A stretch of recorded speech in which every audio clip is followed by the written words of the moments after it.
మార్కాపురం శాసనసభ్యులు కందుల నారాయణరెడ్డి ఆధ్వర్యంలో పొదిలి మండలం కుంచెపల్లిలో అన్నదాత సుఖీభవ పీఎం కిసాన్ పథకం ద్వారా మూడో విడత నిధులను రైతులకు అందజేశారు. మార్కాపురం నియోజకవర్గంలోని మొత్తం 32,965 మంది రైతు కుటుంబాలకు లబ్ధి చేకూరింది. సుమారు 19.05 కోట్ల పెట్టుబడి సాయాన్ని రైతుల ఖాతాలోకి విడుదల చేయడం, పంపిణీ చేశారు. ఈ సందర్భంగా ఎమ్మెల్యే కందుల నారాయణరెడ్డి మాట్లాడుతూ రైతుల సంక్షేమే ఎన్డీఏ ప్రభుత్వం ధ్యేయమన్నారు. రైతే రాజు, అదే ఎన్డీఏ ప్రభుత్వ నినాదం. సాగు భారమై ఇబ్బంది పడుతున్న రైతులకు వెన్నుదన్నుగా నిలవడమే ఎన్డీఏ ప్రభుత్వ ప్రధాన లక్ష్యం. అందుకే నేరుగా రైతుల ఖాతాలోకి పెట్టుబడి సాయం అందిస్తున్నామని తెలిపారు.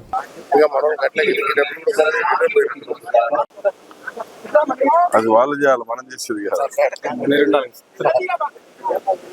అది కూడా ప్రాసెస్ చూసి ఫెర్టిలైజర్ వేయలేదు, పెస్టిసైడ్ వాడలేదు, ఇది తింటేనే ఆరోగ్యం బాగుంటుందని అదే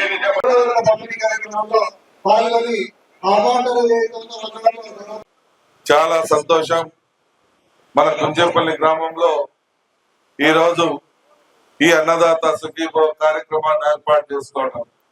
ఎందుకంటే రైతు వారిగా మండలంలోనే అత్యధికంగా రైతు వారి పనిచేసేటువంటి గ్రామం మన గ్రామం. అటువంటి గ్రామంలో ఈరోజు రైతులకు సంబంధించినటువంటి ఈ అన్నదాత సుఖీభవ పంపిణీ కార్యక్రమం ఏర్పాటు చేశామంటే రైతుల పట్ల, మీ ఊరి పట్ల మన ప్రభుత్వానికి ఉన్నటువంటి ఇంట్రెస్ట్, ప్రేమ ఏ రకంగా ఉందో మీరు కూడా అర్థం చేసుకోవాలి. 100% ఇది రైతుల ప్రభుత్వం. ఇక్కడ పనిచేస్తున్నది మీ మనిషి అన్న విషయాన్ని మీరు గుర్తుపెట్టుకోమని చెప్పి ఈ సందర్భంగా మీ అందరికి మనం చేస్తా ఉన్నాం. మన నియోజకవర్గంలో 32,965 మంది రైతులకి 64,67 లక్షల డబ్బుల్ని ఈ యొక్క 3 విడతలలో మన రైతుల ఖాతాల్లో జమ చేశాం.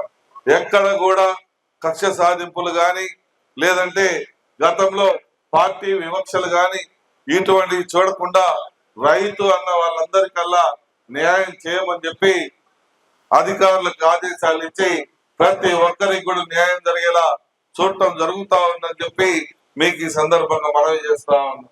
ఇదే కాదు, సూపర్ 6 పథకాలు తీసుకోండి. బ్రహ్మాండంగా ఈ ప్రభుత్వం పథకాలని పంపిణీ చేస్తా ఉంది.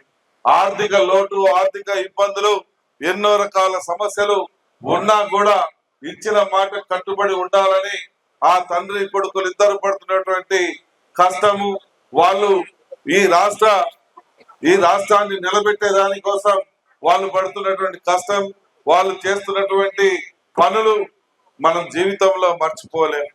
ఆ రకంగా కష్టపడి పనిచేస్తూ రాష్ట్రానికి ఆదాయ వనరులు సమకూరుస్తూ ఈ రోజు ఒక్కొక్కటిగా సంక్షేమ పథకాలు ఇచ్చుకుంటూ ఈ రోజు మన ప్రభుత్వం ముందుకు పోతా ఉంది.